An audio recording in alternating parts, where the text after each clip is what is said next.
Hi everyone, I'm Lauren Waldman, entrepreneur, founder, and expert in the learning brain and applying that science to business skills. And I am here with Lorenzo Lara, a former Aspire challenger. And we're here to guide you on having a successful meeting with your idea mentor, sharing some tips and some of your experience when going into that meeting. So you've got this really great idea, and of course it's great because it's yours. But every other business person will tell you that when you're coming up with something new, it's always really great to get some validation and some feedback on your idea. So, Lorenzo, what went through your mind when you found out that meeting with an idea mentor was going to be part of the Aspire Challenge? It was a little bit intimidating, for sure. I didn't really know exactly who to approach. I wasn't aware, how big my network was or anything like that. And I think a lot of students early on in their career don't really know how to utilize their resources. So ideally, you'd like to find somebody in the industry that sort of relates with your idea or your solution. But if you look at your network and you find that you don't have that person, don't panic. Anyone who's got a little bit more business experience who can help give you some valuable feedback, that's really what you're after. Because remember, your goal here is to get that practical information that will help you to flesh out your idea and to really see the solutions within it. So when you're meeting with your idea mentor, they might ask you things like, is this already in existence in the market, or is there something similar to it? And those are really great questions that you should be prepared to hear, because it will give you those ideas and help you flesh your idea out even more. So let's talk a little bit about those network resources. So when you started this process and when you went to go find an idea mentor, did you have anybody directly in your network? How did you go about finding someone? For sure, I think naturally as students, we tend to sort of gravitate to our, whether it's your parents or your professors, and that can sort of be a safe zone. But I really, really wanted to find someone that was specific to the industry, really get their perspective. So it was a little bit challenging at first, seeing where to access that. And I think this is where that network tool that we're creating will help you flush that out. It's not just looking at who's in that right immediate network, but then saying, oh, my dad works with somebody who knows somebody who knows somebody, and then getting all that out. Expanding sort of beyond that. Exactly. So you mentioned that finding people who were in the industry where your idea and your solution were sort of aligned with was really important to you. But where did you go to actually find those people? I immediately gravitated towards LinkedIn. That was like a really safe area to be in because, it's so easy to find people there. You can search by industry, current roles. It's just a really great resource. But through my time at Aspire, I learned that there's other resources as well. Yeah. Like Meetup that I didn't really utilize, but I wish I knew at the time. Right, and I think most people will gravitate towards LinkedIn. So if you don't have a LinkedIn account yet, we'd really like to encourage you to get one. It's a wonderful way to start building your network while you're still in school, so that when you actually do get out, you've got people that you can reach out to who can help you with professional advice, career advice, or might even have jobs that you can approach them with. This is something that I wish someone would have told me about when I was in university. If I would have started networking in my second year, I would have had so many more connections and probably had a lot more opportunities that would have helped me as I started. So it's a really valuable resource.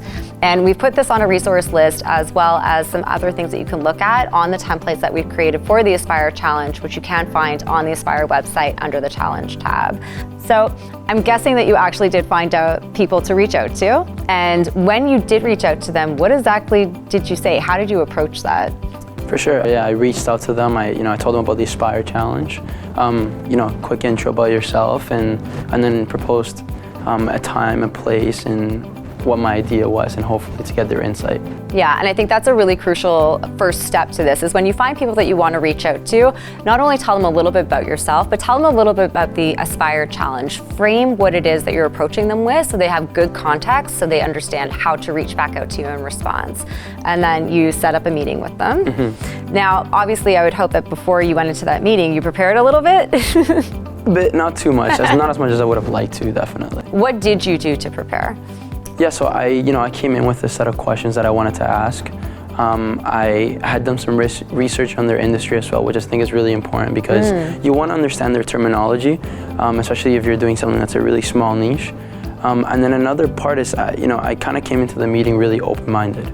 I wanted to make sure that if they had a new proposition or if they had an angle, I was willing to take that advice and then sort of reshape, sort of staying adaptable. That's really good. Being agile, especially when you're trying to flesh out a new idea or a solution, is really important. So being prepared to maybe pivot a bit after you come from that meeting is actually part of it. So you've touched on some really good points there. And I think it's really important to remember that you're most likely going to be meeting with a professional who's quite busy. So you want to utilize that time as best as you can. So being prepared with questions is really going to be a crucial point to that. Remember, your goal in meeting with the idea mentor is to get as much feedback and help and advice as you can to move your idea forward and your solution forward. And to help you with that, we've created what we're calling the Idea Mentor Cheat Sheet. And this is a resource for you to help you flesh out those questions of things that you might want to ask, as well as things that they might ask, so you can anticipate that as it comes out. So we've covered a lot of really great information. Why don't we do a high-level summary so that everyone knows where we've landed when it comes to meeting with your idea mentors. So the first one is, you probably know a lot more people than you think you do. So use the network tool to flush out your network and see where you are and who you can connect with. From there, use other resources that you have to find those targeted professionals. As we suggested, LinkedIn is a really great place to start, but you've also got a lot more resources at your disposal. You might want to check the Career Center at your university because they already have affiliations with various professions and industries, and they might have people they connect you with as well. And be prepared. Really be prepared to go in and speak with these people. Have some industry knowledge, get some research done, and make sure that you actually have some really well-pointed questions, because remember, you might not have that much time with these people, and you really want to use that time as effectively and as efficiently as you possibly can. And we've tried to make that as easy for you as possible by creating the tools that you can find on the Aspire website under the Challenge tab. So Lorenzo, any last pieces of advice, sort of tips from your own experience that you could share with the future challengers about meeting with their idea mentors? Yeah, I mean, I would say, like, when you go into the actual meeting, keep it as a conversation. Don't go in like it's a sales pitch, because it's not.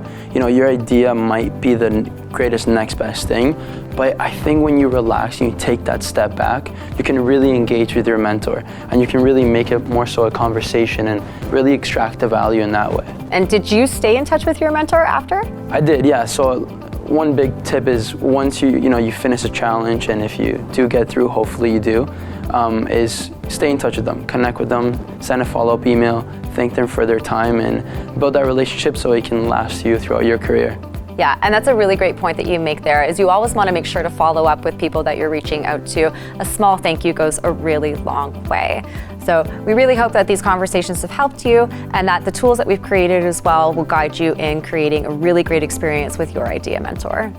And we'd also really love to encourage, because social learning is a great part of learning. So if you want to go over to the YouTube channel and share some of your questions or your comments or your feedback, or just part of your experience, go to the YouTube channel, click on the video, and we can see your comments below.